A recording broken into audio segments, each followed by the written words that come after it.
Hi friends, welcome back SUGAN Tech World. நம்ம சேனல்ல இன்னைக்கு எந்த வீடியோ பார்க்க போறோம் அப்படினு பாத்தீங்கன்னா நம்ம சேனல்ல தொடர்ந்து நம்ம சப்ஸ்கிரைபர் கேக்குற கேள்விக்கு நம்ம தொடர்ந்து வீடியோஸ் போட்டுட்டு இருக்கோம். நீங்களும் வந்து உங்களுக்கான கேள்வி நீங்க கேளுங்க, கண்டிப்பா நான் வீடியோ போஸ்ட் பண்ணுவேன். இந்த வீடியோல என்ன பார்க்க போறோம் அப்படினு பாத்தீங்கன்னா இந்த வீடியோல பாத்தீங்கன்னா ஐ பட்டன் வரும். இந்த ஐ பட்டனை எப்படி வர வைக்கிறது அப்படினு சொல்லிட்டு நம்ம சப்ஸ்கிரைபர் வந்து ஒரு கேள்வி கேட்டிருந்தாரு. அந்த கேள்விக்கு இந்த வீடியோல நம்ம டெமோ வீடியோவா பண்ணலாம்னு சொல்லிட்டு ரெடி பண்ணியிருக்கோம். இந்த வீடியோ கண்டிப்பா வந்து உங்களுக்கு யூஸ்ஃபுல்லா இருக்கும். இந்த வீடியோ பிடிச்சிருந்தா லைக் பண்ணிட்டு மறக்காம நம்ம சேனலை நீங்க இன்னும் சப்ஸ்கிரைப் பண்ணலாம், சப்ஸ்கிரைப் பண்ணிடுங்க. எனக்கு ஒரு மோட்டிவேஷனா இருக்கும். கண்டிப்பா நான் வந்து உங்களுக்கு யூஸ்ஃபுல் வீடியோஸ் போஸ்ட் பண்ணிட்டே இருப்பேன். வாங்க நம்ம வீடியோக்குள்ள போலாம். அந்த செட்டிங் எல்லாருக்கும் தெரிஞ்சிருக்கும். இருந்தாலும் பாத்தீங்கன்னா தெரியாதவங்களுக்கு கண்டிப்பா இந்த வீடியோ யூஸ்ஃபுல்லா இருக்கும். உங்களுடைய யூடியூப் ஸ்டுடியோவை நீங்க மொபைல் அண்ட் பிசி எதுல வேணாலும் நீங்க வந்து உங்களுடைய யூடியூப் ஸ்டுடியோவை நீங்க வந்து ஓபன் பண்ணி வச்சுக்கீங்க.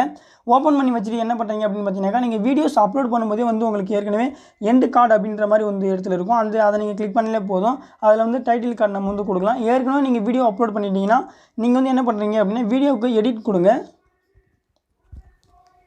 வீடியோ எடிட் கொடுத்தீங்கன்னாக்கா வந்து உங்களுக்கு இந்த மாதிரி பேஜ் ஆகும். அதில் என்ன பண்ணுறீங்க அப்படின்னா இதில் வந்து எண்ட் ஸ்க்ரீன் கார்ட்ஸ் அப்படின்ற மாதிரி ஒரு ஆப்ஷன் இருக்கும் உங்களுக்கு. அந்த கார்ட்ஸை நீங்கள் வந்து கொடுக்கணும்.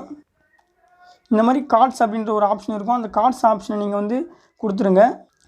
இந்த கார்ட்ஸ் ஆப்ஷனை கிளிக் பண்ணிங்கன்னா வந்து உங்களுக்கு நெக்ஸ்ட் பேஜ் வந்து இந்த மாதிரி ஓப்பன் ஆகும். இதில் வந்து பார்த்தீங்கன்னாக்கா நிறைய கார்ட்ஸ் வந்து நம்ம இருக்கும் உங்களுக்கு. நான் வந்து கொடுத்து வச்சுருக்கேன் பாருங்கள். 5 கார்ட்ஸ் வந்து உங்களுக்கு இருக்குது. இதில் நம்ம 5 கார்ட்ஸ் வந்து நம்ம கொடுக்கலாம். இதில் நீங்கள் வந்து என்ன பண்ணணும் அப்படின்னா கார்ட்ஸ் எல்லாமே வந்து உங்களுக்கு இதில் கொடுத்துருப்பாங்க. நீங்கள் வந்து 5 கார்ட்ஸ் வந்து நீங்கள் செலக்ட் பண்ணணும். இப்போ நான் வந்து ஒரு கார்ட்ஸ் அப்படின்னு சொல்லிட்டு கார்டு அப்படின்னு கொடுத்து வீடியோவை கிளிக் பண்ணிவிட்டு உங்களுக்கு எந்த வீடியோ வந்து அந்த இடத்துல வேணுமோ அதை நீங்கள் கிளிக் பண்ணிங்கன்னா போதும். உங்களுக்கு இதில் வந்து உங்களுக்கு அந்த இடத்துல வந்து ஐ கார்டு வந்து வந்துடும். இந்த மாதிரி தான் வந்து நம்ம அந்த செட்டிங்கை வந்து எனேபிள் பண்ணணும். இந்த செட்டிங் கண்டிப்பாக வந்து உங்களுக்கு யூஸ்ஃபுல்லாக இருக்கும்னு நினைக்கிறேன். இந்த வீடியோ வந்து உங்களுக்கு யூஸ்ஃபுல்லாக இருக்கும். மேலும் பார்த்தீங்கன்னாக்கா நம்ம சேனலில் தொடர்ந்து நம்ம யூஸ்ஃபுல் வீடியோஸ் தொடர்ந்து நம்ம போட்டுட்டு இருக்கோம். நம்ம சேனலுக்கு சப்போர்ட் பண்ணுங்கள். இந்த வீடியோ பிடிச்ச லைக் பண்ணி மறக்காம உங்கள் நண்பர்களுக்கு ஷேர் பண்ணுங்கள். நன்றி, வணக்கம். ஓகே ஃப்ரெண்ட்ஸ், கண்டிப்பாக இந்த வீடியோ உங்களுக்கு யூஸ்ஃபுல்லாக இருக்கும் நம்புறேன். மேலும் இது போன்ற யூஸ்ஃபுல் வீடியோக்கு நம்ம சேனலை தொடர்ந்து வாட்ச் பண்ணுங்கள். கண்டிப்பாக வந்து உங்களுக்கு யூஸ்ஃபுல் வீடியோ வந்துகிட்டே இருக்கும். உங்களோட கேள்வியை கமெண்ட் பாக்ஸில் கமெண்ட் பண்ணுங்கள். கண்டிப்பாக நான் வந்து வீடியோ போஸ்ட் பண்ணுறேன். இந்த வீடியோ பிடிச்சா லைக் பண்ணிட்டு மறக்காம நம்ம சேனலை சப்ஸ்கிரைப் பண்ணிட்டு போங்க. நன்றி, வணக்கம்.